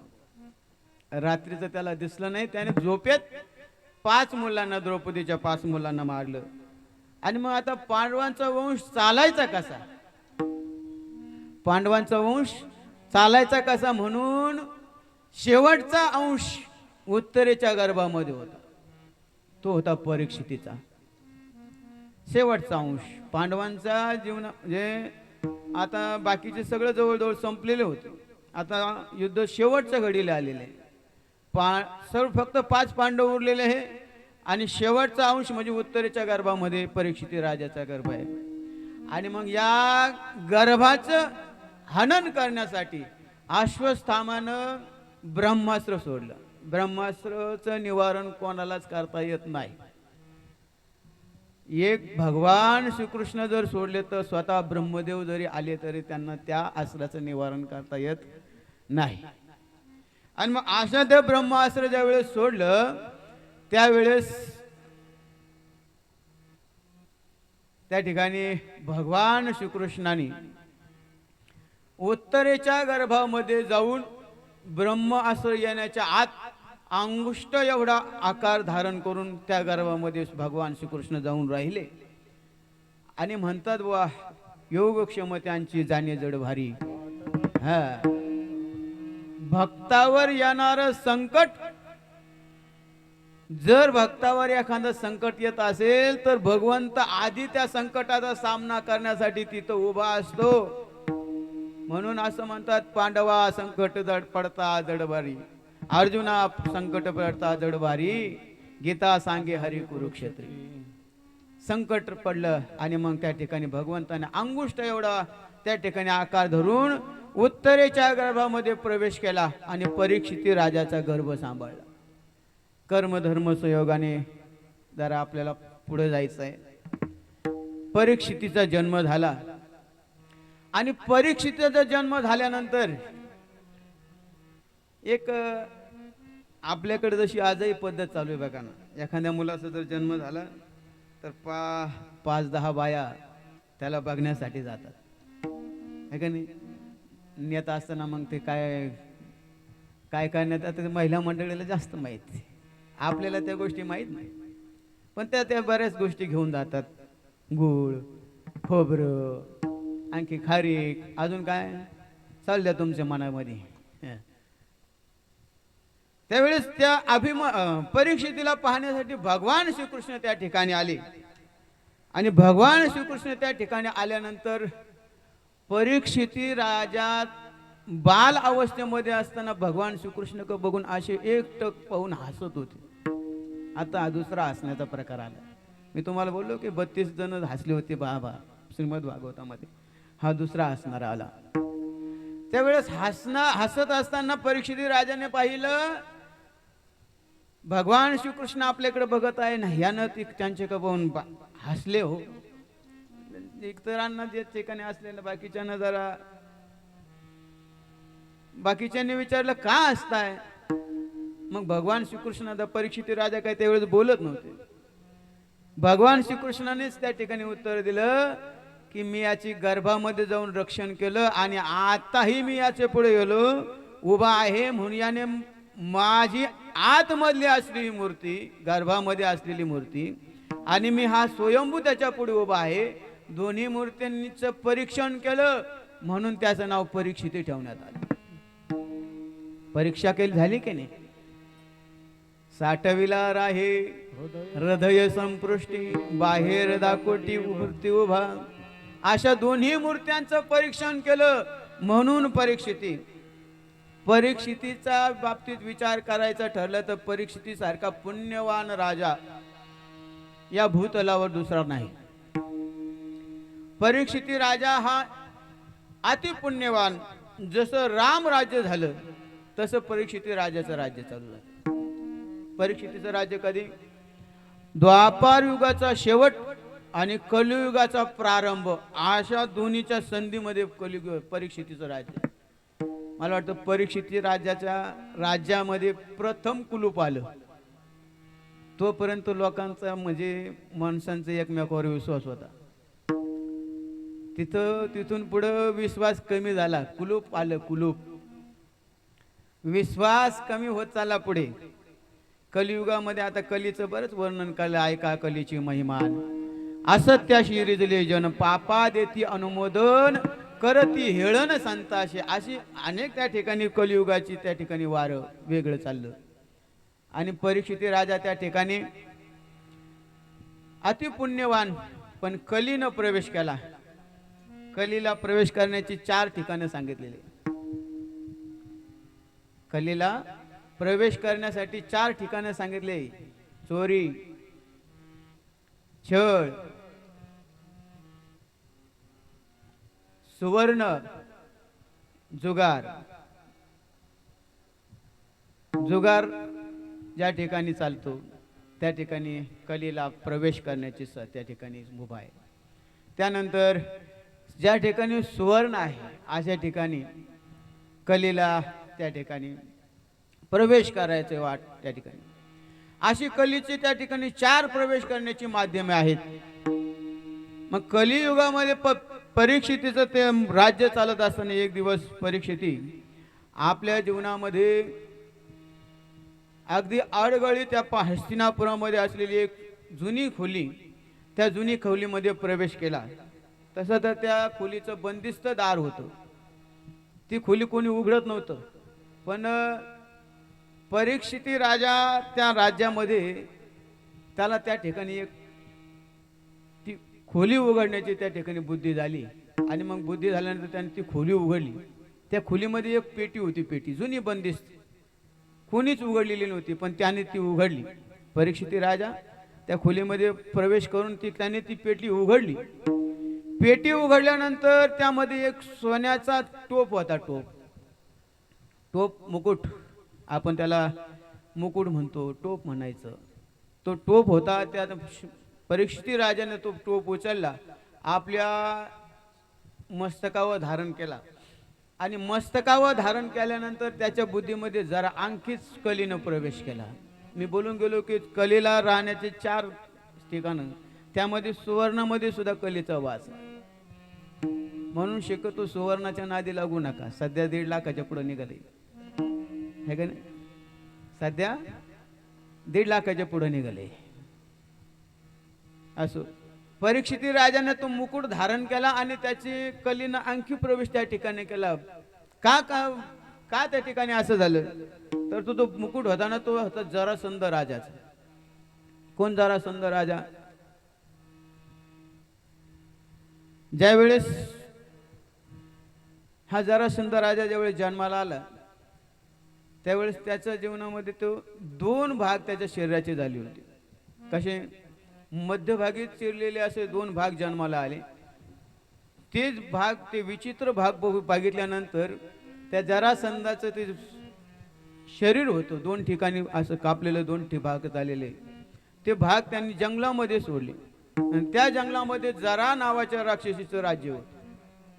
आता बरं, जरा नावाची राक्षसी, ती जरा नावाच्या राक्षसीने त्याचे ते 2 भाग जवळ घेऊन त्यावर मंत्र प्रक्रिया करून ते जोडले आणि म्हणून त्याला जरासंध नाव ठेवलं. अनेक नावं जसे आपण बोलून गेलो की जसं नाव, जसे कर्म तसं त्या ठिकाणी नाव पडलंय. परीक्षितीला का नाव पडलंय? तर परीक्षा केली भगवंताची म्हणून त्याचं नाव परीक्षिती. आणि जरासंधानं 2 भाग एक ठिकाणी जरा नावाच्या राक्षसीनं त्या बालकाचे 2 भाग एकत्र मिळवले म्हणून त्याचं नाव जरासंध. अशा जरासंधाचा वध ज्यावेळेस भीमानं केला, तसं तर वध करणं हे महाभारताच्या युद्धामध्ये अनेक वीर त्या ठिकाणी मारले गेले. त्यामध्ये जरासंधाचा ज्यावेळेस वध झाला त्यावेळेस भीमानं ज्यावेळेस वध केला निघाला, तर येत असताना त्याने तो जरासंधाचा टोप घेऊन आला. का? तर पहिले आपल्या आपल्या धर्म परंपरेमध्ये जे जुने लोक होते त्यांनी स्वतःनं केलेलं कर्म आपल्या मुखानं सांगत नव्हतं. का तर मुखानं सांगितलं की ते कर्मात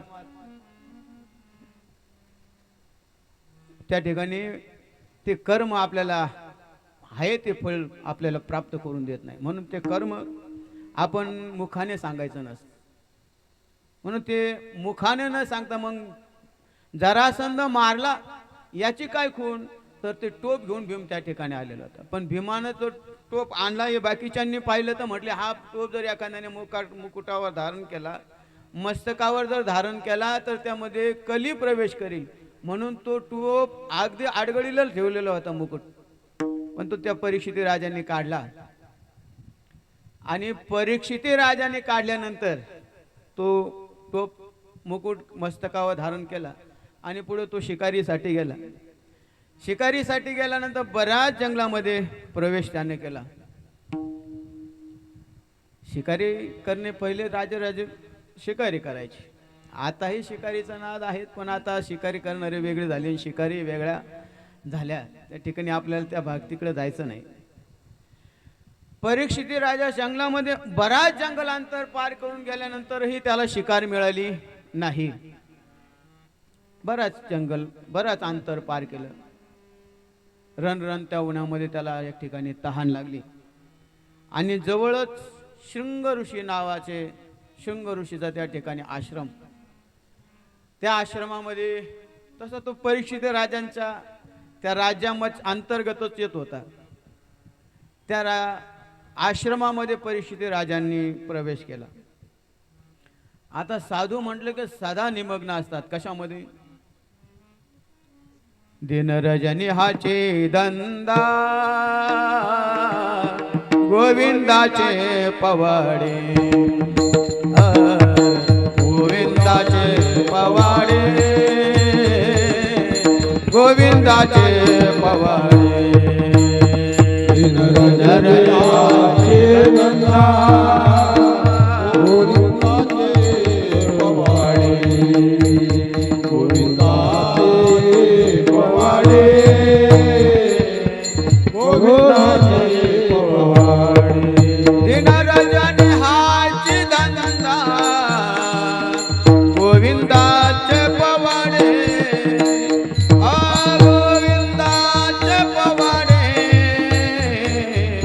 गोविंदाचे पवाडे. दिन रजनीचे धंदा गोविंदाचे पवाडे,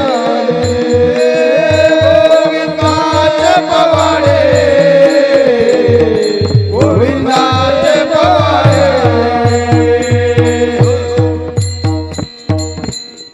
म्हटले दिनरजनी हाची धंदा गोविंदाचे पवाडे. साधू संत सदा समाधिस्थ असतात आणि ध्यान करत असतात. त्या ठिकाणी शृंग ऋषीही ध्यान करत बसलेले होते. ध्यान करत असताना कोण येतं काय येतं हे मनुष्य त्या ठिकाणी देहावर नसतो. तसे शृंग ऋषी त्या ठिकाणी देहावर नव्हते. त्यांना कोण आलं कोण गेलं कळलं नाही. पण परीक्षिती राजा ज्या वेळेस आतमध्ये प्रवेश केला, परीक्षिती राजाचा यथोचित सत्कार न झाल्यानं परीक्षिती राजाला त्या ठिकाणी राग आला. राग आल्यानंतर रागाच्या भरात त्याने पाणी तर पाहिलं नाही, पण तसंच परत माघारी फिरला आणि त्या आश्रमाच्या द्वारापाशी एक सर्प त्या ठिकाणी पडलेला होता, मेलेला होता. सर्प मेलेला होता. तो सर्प त्याने फक्त बाणाचे टोकाने उचलला आणि मागे भिरकावला रागाच्या भरात. ते काही शृंग ऋषीच्या गळ्यात घालायचा असा त्याचा हेतू नव्हता. पण तो फेकलेला तो सर्प नेमका शृंग ऋषीच्या गळ्यामध्ये पडला आणि परीक्षिती त्यांच्या राज्यामध्ये हस्तिनापुरामध्ये गेले. माग कथा बघ असा झाला. परीक्षिती राजाचे पुत्र त्यांचं नाव शमीक त्या ठिकाणी आले आणि आपल्या वडिलांच्या गळ्यामध्ये मेलेला सर्प कुणी घातला म्हणून ते रागाने लालबुंद झाले. लालबुंद झाल्यानंतर त्यांच्या मुखातून सहजच रागाच्या झाली क्रोधासवे भेटी. एकदा क्रोध आला की मनुष्याच्या हातून काही गोष्टी अनुचित घडून जातात. म्हणून शक्यतो मनुष्याने क्रोधावर विजय मिळवण्याचा प्रयत्न करावा. बघा ना, संसारामध्ये सुद्धा एखाद्या वेळेस आपल्याला क्रोध येतो. क्रोध येत नाही असं मला वाटतं या ठिकाणी बसलेलं कोणीच नसतं. पण क्रोधावर जर विजय मिळवायचा असेल ना, काहीच नाही, साधन सोपं आहे. काहीच नाही, 1-2 मिनिटं फक्त ध्यान करा, आपला क्रोध आपोआप शांत होईल. पण काहींचा क्रोध त्याहूनही अनावरच होतो आणि मग जाऊन बसावं लागतं कुठं. त्यापेक्षा क्रोधाला आवरण्याचा प्रयत्न करा. शमीक ऋषींचा क्रोध अनावर झाला आणि त्यांनी परीक्षितीला शाप दिला. 7 दिवसाच्या आत तक्षक नावाच्या सर्पदंशाने ज्यानं हा मेलेला साप माझ्या वडिलांच्या गळ्यात घातलेला आहे त्याचा मृत्यू होईल. कोणामुळे गळ्यात घातला हे त्यालाही माहिती नाही, पण शापवाणी गेली.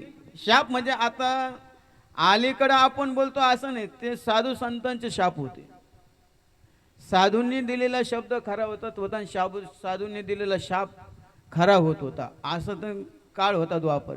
आता अलीकडं आपण सहज बोलून जातो, कावळ्याच्या शापानं गाय असं. शमीक ऋषीने तो शाप दिला, पण पुन्हा त्यावेळेस ज्यावेळेस स्वतः वृत्तीवर आले तर आपल्या हातून काहीतरी अघटित घडलंय. या दुःखातून त्यांनी त्यांचे वडील शृंग ऋषीला जाग केलं आणि झालेला प्रकार शृंग ऋषीच्या कानावर घातला. शृंग ऋषीने ते प्रकार ऐकला. ऐकला आणि मग शमीक ऋषीने त्याला सांगितलं की बाबा तुझ्याकडून अनुचित प्रकार झाला, पण ठीक आहे, आता घडला प्रकार, त्याला काहीच करता येत नाही. शाप असं दिला की तक्षक नावाच्या सर्पदंशाने तुझा मृत्यू होईल. आता तक्षकच का, साप काही कमी होते का?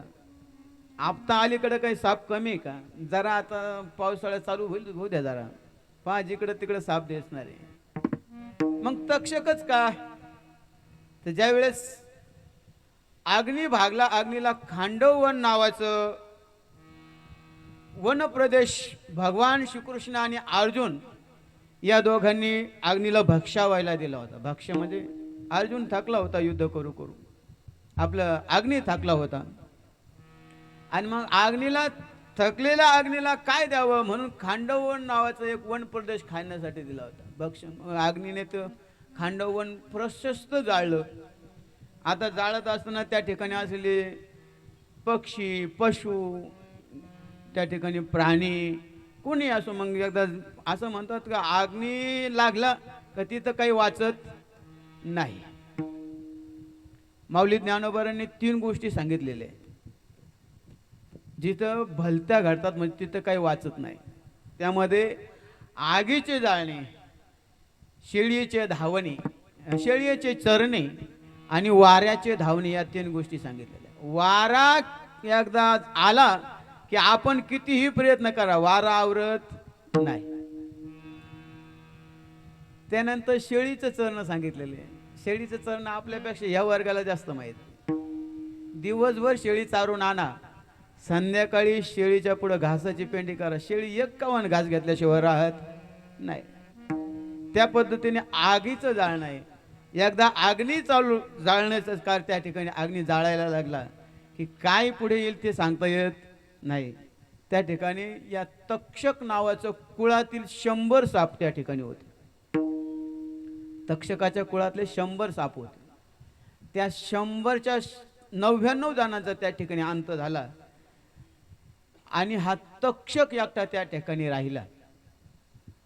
या तक्षकानं त्या अग्नीतून उड्डाण केलं आणि तो बाहेर पडला. पण बाहेर पडत असताना त्याचं लक्ष ज्यानं हे अग्नीला खांडववन दिलं त्यांच्याकडे पाहिलं तर त्यानं बाहेर उडी मारत असताना बाजूला पाहिलं की अर्जुन त्या ठिकाणी त्याच्या लक्षात आला आणि मग त्यानं त्या ठिकाणी अर्जुनाला मनातून त्या ठिकाणी सांगितलं की तुझ्याही कुळाचा नाश मी करणार. जसं तू माझे 99 माझ्या कुळातील सर्प मारले तसं तुझ्याही कुळातील नाश मी करणार. म्हणून यांनी शाप दिला की तक्षक नावाच्या सर्पदंशाने तुझा त्या ठिकाणी अंत होईल. आणि मग असा शापवाणी ज्यावेळेस इकडं परीक्षितीला कळाली आणि मग मला वाटतं मरण ज्यावेळेस कळतं ना मनुष्याला त्यावेळेस त्याच्या मनातली तळमळ वेगळी असते. जगद्गुरु तुकोबाऱ्या वर्णन करतात, ऐशी चिंता करी सदा सर्व काळ, ऐशी चिंता करी सदा सर्व काळ, रात्रंदिवस याची तळमळ, रात्रंदिवस याची तळमळ, तुका म्हणे नाही आपुले बळ, तुका म्हणे नाही आपुले बळ, जेणे फळ पावेन निश्चयसी, कये खंड येईल कर्म, कये खंड येईल कर्म, जेणे खंड येईल कर्म, रे खंड येईल कर्म. जगद्गुरु तुकोबाराय नाटकामध्ये सांगतात, आयशी चिंता करी सदा सर्व काळ, रात्रंदिवस ह्याची तळमळ. अशी तळमळ जीवनामध्ये प्राप्त झाली, जीवनामध्ये ती तळमळ आली की मला वाटतं त्याला उद्धार होण्यासाठी काही विशेष प्रयत्न करावे लागत नाही. मला वाटतं जर पेरू आंबा पाडाला पिकला की पोपटाला सांगावं लागत नाही, आहे की नाही? पोपट आपोआप येऊन त्या ठिकाणी ती चोच मारून आंबा खातो. किंवा आता दिवाळी जरा लांब आहे अजून, दिवाळीला आपण लाडू केले की मुंग्यांना सांगावं लागत नाही लाडू कुठे ठेवलेले. मुंग्या आपोआप त्या ठिकाणी मुंगीची या घरा कोण धाडी मूळ देखून या गुळ धाव घाली. रॅकमध्ये अमुक अमुक कप्यामध्ये लाडवाचा डबा ठेवलेला आहे, मुंग्याला सांगावं लागत नाही. त्याचप्रमाणे परीक्षितीचं भाग्याचा उदय झाला आणि आपण ज्यांचं जन्माचं चरित्र पाहिलं शुकमुनी त्या ठिकाणी आगमन झालं. असं म्हणतात गुरुला शोधावं लागत नाही, गुरु शिष्याला शोधतात. आता अलीकडं एक करती गुरु गुरु भोवती पारू शिष्यांचा. आता अलीकडं गुरुही भरपूर झाले आणि तसं शिष्यही भरपूर झाले. पण कुणाला गुरु करावं याविषयी भागवत सांगतं, जो शब्द परनिष्णात शिष्य प्रबोधिनी समर्थ, तोच सद्गुरु यथार्थ जान निश्चित उद्धवा. जो शिष्याला प्रबोध करण्यामध्ये समर्थ आहे, जो शिष्याला त्याचा निज ठेवा देण्यामध्ये निज विले बाळ निजस्थानी या बोधापर्यंत पोहोचवण्यामध्ये समर्थ आहे, आशाला सद्गुरु करावं भागवत सांगतो. असं शुकमुनीचं आगमन झालं. आता शुकमुनींचंही का आगमन त्या ठिकाणी झालं, ज्यावेळेस अश्वमेध यज्ञ पांडवांच्या जीवनामध्ये चालू होता. पांडवांच्या जीवनामध्ये तसे 2 यज्ञ झाले, एक राजसू यज्ञ आणि दुसरा अश्वमेध यज्ञ. तसं तर रोजच यज्ञ चालू होता. यज्ञ नाम घेता वाट चाली, यज्ञ पावलं पावली. नामस्मरण ज्यांचा अखंड चालू आहे त्यांना यज्ञ करण्यासाठी विशेष प्रयत्न करावा लागत. रोजच त्यांच्याकडे त्या ठिकाणी यज्ञ चालू होता. पण रोज विशेषानं 2 यज्ञ त्यांच्या जीवनामध्ये झाले. एक पंडू राजाच्या उद्धारासाठी यज्ञ केला, राजसू यज्ञ. आणि राजसू यज्ञ चालू असताना तो यज्ञामध्ये असं ठरलेलं होतं की 10 लाख ब्राह्मण ज्यावेळेस जेवायचे त्यावेळेस स्वर्गामध्ये एक घंटा वाजायचा आणि मग ते पुण्य पंडू राजाला मिळायचं. असं तर यज्ञ चालला, बराच दिवस चालला. एक दिवस शुक मुनींना त्या यज्ञामध्ये प्रसाद घेण्याची इच्छा प्राप्त झाली आणि मग शुक मुनी त्या ठिकाणी झाले. पण स्वतःचा थोडा अहम शुक मुनीने त्या ठिकाणी मग पोपटाचं रूप घेतलं. काही ठिकाणी कावळ्याचं रूप सांगितलेलं आहे, काही ठिकाणी पोपटाचं सांगितलेलं आहे. आणि त्या ठिकाणी शुक मुनीने ते रूप धरून बाजूला पडलेल्या पत्रावळ्यावरचं शीत त्या ठिकाणी खाल्लं आणि स्वर्गामध्ये घंटानाद चालू झाला, अखंड घंटानाद. जो घंटा काही तासांनी वाजायचा तो घंटा घन घन घन घन घन घन वाजायला लागला. तो घंटा ज्यावेळेस वाजायला लागला त्यावेळेस धर्मराजानं भगवान श्रीकृष्णाला विचारलं, म्हटले काही घंट्यानंतर काही तासानंतर एखाद्या वेळेस तो घंटा वाजत होता, हा घंटा असं का वाजायला लागला? तर भगवान श्रीकृष्णाने सांगितलं, कुणीतरी ब्रह्मवेत्ता आपल्या या पंक्तीमध्ये आत्ता सध्या जेवण करतोय. आता मग ब्रह्मवेत्ता म्हटल्यानंतर बरेच त्या ठिकाणी शोध घेतला तर कोणीच त्या ठिकाणी ब्रह्मवेत्ता भेटला नाही. मला वाटतं नाथरायांनी त्या ब्रह्मवेत्यांची यादी सुद्धा सांगितली. शुक याज्ञवल्क दत्त कपिल मोनी हरिषी जानोनी हरिदाने हरिषी जानोनी हरिदाने. शुक याज्ञवल्क्य दत्त कपिल मुनी हरिषी जानोनी हरिषी जानोनी हरी झाले. शुक याज्ञवल्क दत्त कपिल मोनी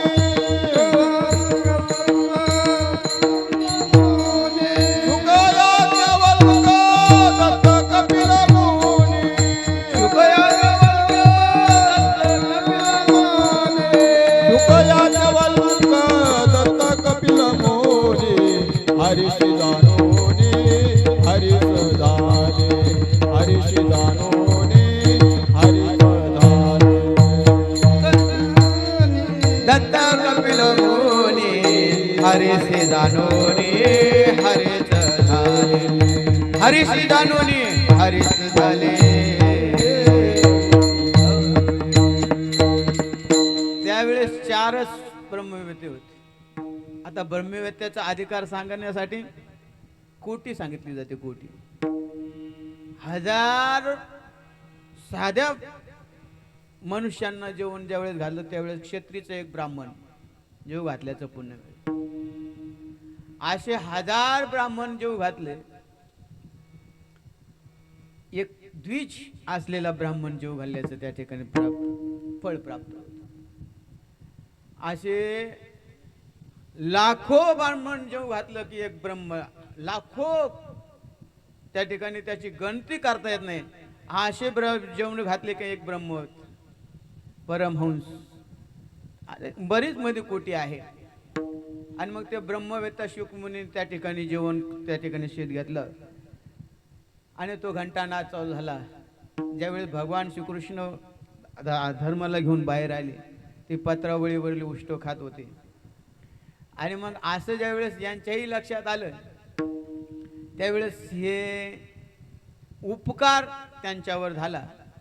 काय उपकार झाला तर त्यांच्या यज्ञामधलं थोडंसं शेत खाल्लं, पण उपकाराची जाणीव ठेवणारे लोक पहिले होते.